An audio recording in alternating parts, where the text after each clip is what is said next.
사랑하는 서울 시민 여러분, 시장과 교육감을 비롯한 공무원 여러분, 그리고 선배 공무원 여러분, 2026년 첫 임시회가 시작됐습니다.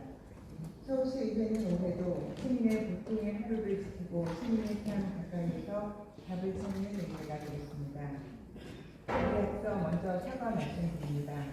시민의 신뢰를 바탕으로 존재해야 할 시의회에서 최근 불미스러운 일이 있었습니다. 시민의 엄중한 질책 앞에 저희 서울시의회는 머리 숙여 사과드립니다.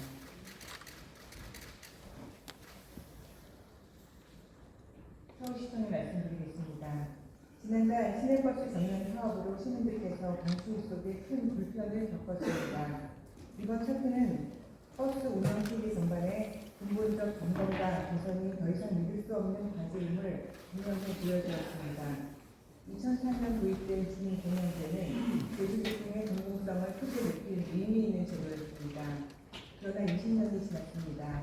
시대 변화를 담은 재설계가 시급합니다. 누적되는 재정 적자로 전액 지원이 한계에 부딪히자 버스 조합이 금융권 대출을 받고 그 이자를 시가 대신 부담하는 방식으로 2010년 이후 15년을 지내왔습니다. 지난해 세금으로 된 대납 이자는 약 400억 원입니다. 분명한 사실은 서울시의회는 서울시가 조합의 채무를 보증하도록 승인한 바가 없다는 것입니다. 부채를 지속적으로 늘리면서 그때그때 세금으로 이자를 내주며 한 해 한 해 넘기는 지금의 땜질식 구조가 언제까지나 지속될 수는 없습니다. 서울시는 중공영제의 공공성을 지키되 재정의 투명성과 책임성을 강화하는 근본적 개선책을 조속히 마련해야 합니다. 지역에 도움이 되는 사업을 스스로 결정할 수 있는 것이 지방자치입니다. 서울시는 지방자치단체입니다. 그리고 광화문 광장은 지방자치단체 서울시의 관할입니다. 광장을 그대로 두자는 여론도 무엇을 만들자는 주장도 있습니다만 모두 경청해야 할 시민의 목소리입니다. 시민의 뜻에 따라 이를 결정하고 집행하는 것은 서울시의회와 서울시가 합니다. 명백하고 심각한 법적 하자가 있다면 중앙정부가 중지권을 행사할 수도 있습니다만 상대적으로 사소한 문제점이라면 보완 조치를 요구하는 것이 상식이자 그가 인정의 견해입니다. 그런데 최근 중앙정부는 서울시 광화문 광장 감찰 정원 조성에 대해 공사 중지 명령을 언급하고 있습니다. 이런 식의 강연은 과합니다. 방지전이나 대구 경북 통합을 독려하며 자유가 편리를 부여하겠다는 정부의 입장을 서울시에도 똑같이 전시해 주십시오. 또한 서울시 행정 1부시장과 기주시장 임명 승인을 더 이상 늦추지 말기를 바랍니다. 이런 규제와 관여 강화로 서울을 길들이려 한다면 2천만 시민이 묵과하지 않을 것입니다. 서울시 교육청에 말씀드리겠습니다. 교육청이 제기한 소장 판결 결과 교육청은 그동안 제11대 의회가 의결한 불의 4건에 대해 무효가결 소송을 제기했습니다. 지금까지 확정 판결이 난 3건 모두 서울시 의회가 승소했습니다. 대법원이 일관되게 판시했습니다. 지방의회는 민주적 정당성을 지닌 주민의 대표기관이며 법령에 위배되지 않는 범위 내에서 지역 실정에 맞게 조례를 제정할 수 있다고 말합니다. 교육청은 이 결과를 겸허히 받아들여야 합니다. 주민이 직접 선출하는 교육감입니다. 헌법이 보장하는 자치권을 스스로 부정하는 소송을 거듭하며 자기 존재의 근거를 허무는 일은 지금까지도 충분합니다. 교육청에 강조드립니다. 세금 써가며 소송에 힘을 쏟기보다 아이들에게 도움이 되는 방향으로 의회와 지혜를 모아주십시오.